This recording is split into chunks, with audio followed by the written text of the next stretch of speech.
Olá, meus amigos e irmãos, bem-vindos ao Daily Devotions, o devocional diário da AD Gravataí, a nossa igreja, nossa família.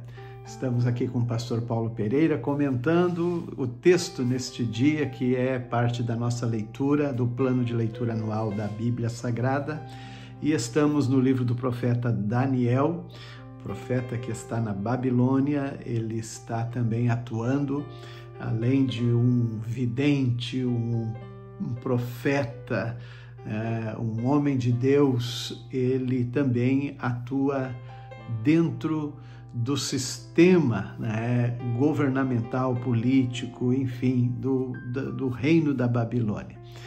Começando lá com Nabucodonosor, quando eles são trazidos para a Babilônia, vindos de Judá, e Daniel, pelos destaques que tem junto com os seus amigos, ocupam cargos e funções importantíssimas no reino da Babilônia. Agora, muitos anos depois, vai dizer o texto que abre o capítulo 5, porque já estamos com o sucessor de Nabucodonosor, o rei Belsazar. Ele também é reconhecido como o filho de Nabucodonosor.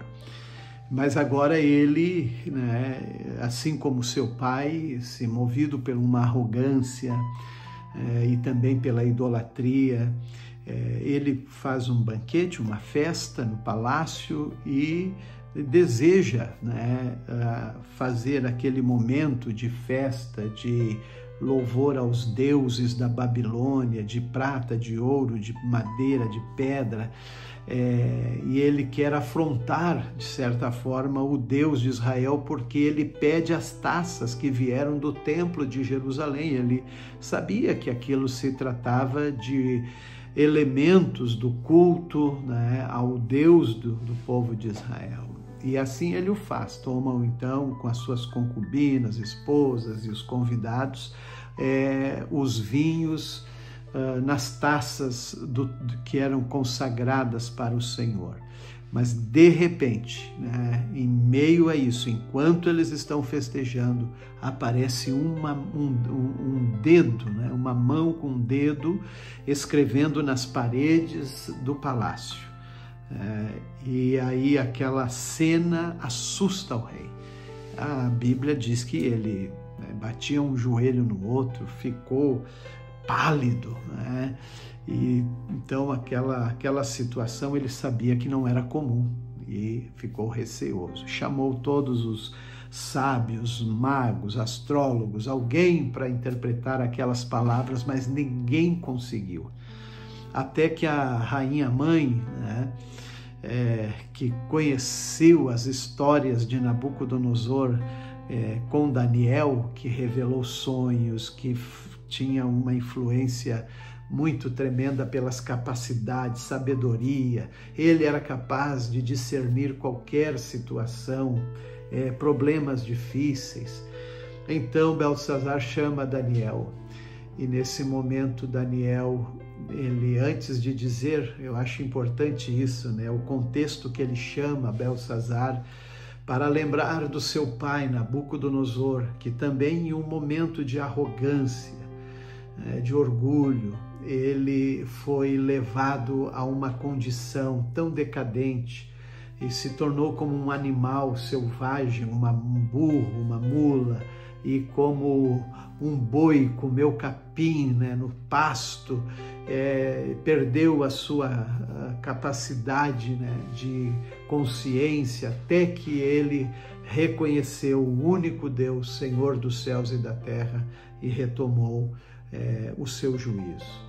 E ele disse: eu esperava que você, rei, também tivesse aprendido com essa experiência.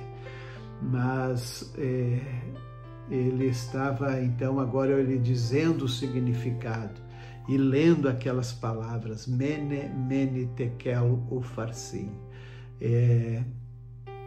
Ele então estava dizendo que o rei foi pesado na balança, achado em falta, e o seu reino foi dividido. Naquela mesma noite, o rei Belsazar morre e assume então, porque ele disse naquela interpretação que o reino da Babilônia ia ser entregue aos medos e persas. E o rei Medo, Dario, assume então o poder aos 62 anos de idade. E agora, né, uma nova etapa no reino da Babilônia, ou no reino daquela época dos exilados, começa a acontecer. E que vai mudar, né, a sorte dos hebreus na Babilônia. O apóstolo Pedro, ele faz uma advertência, né, nesse capítulo 2, versículo 22, especialmente ao povo que esteja advertido dos falsos profetas, assim como houve no passado. E nós lemos tantas ocasiões em que falsos profetas profetizaram mentiras. Jeremias confrontou falsos profetas, Ezequiel confrontou falsos profetas. E agora Pedro está advertindo a igreja, o povo do Senhor Jesus. E ele diz que surgirão esses falsos profetas e eles vão apenas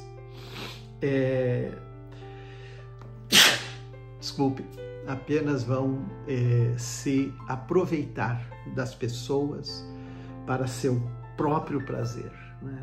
E isso é muito ruim, para que a igreja vigie sobre isso, né? Muito bem, o Salmo 119, sempre exaltando a palavra do Senhor, e conclui com Provérbios: quem trabalha com dedicação tem fartura de alimento, mas quem corre atrás de fantasia acaba em miséria. Que Deus nos abençoe.